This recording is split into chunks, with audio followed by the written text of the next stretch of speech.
Nora, how did you and Dave meet? The context in which Dave and I had met was that I was asked to work with him on a project that I had been working with Busch City Council. The fact of the matter is, at that time, Muslims were less than 2% of the Muslim population, of the Australian population here.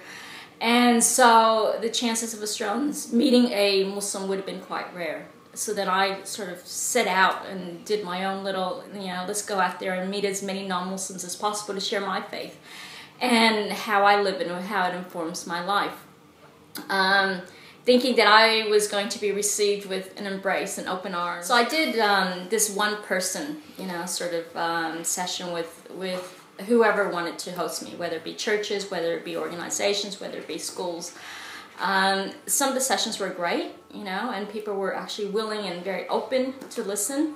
Others weren't so great.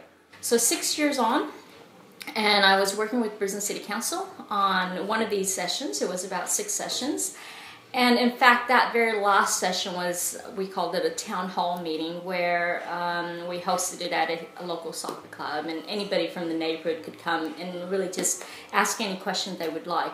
And we took that approach because we thought, people have burning questions that they may not, be able to get answered by anybody else but a Muslim, because what they see and what they read may in fact be something that they're very fearful of. So we went with a total, open session where you can ask your questions, but it wasn't a very good experience. It was actually quite awful.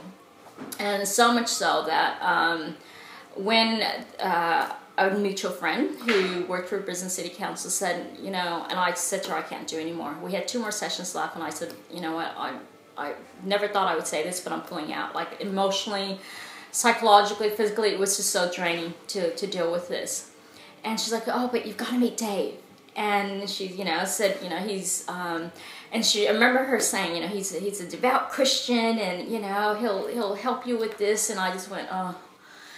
You don't need any more devout Christians in your life. Yeah, I literally said to her, I'm not interested. I don't want to meet with another Christian. And she's like, oh, but Dave is different. I said, no. She's like, just think about it. Don't just say no. Even though I said no a few times, I recall that. She said, look, just think about it. Just meet him once at least, and then you can decide. And so we met. We met here in West End at the coffee club, in fact.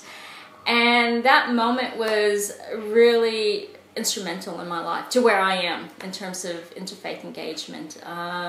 It was life-changing.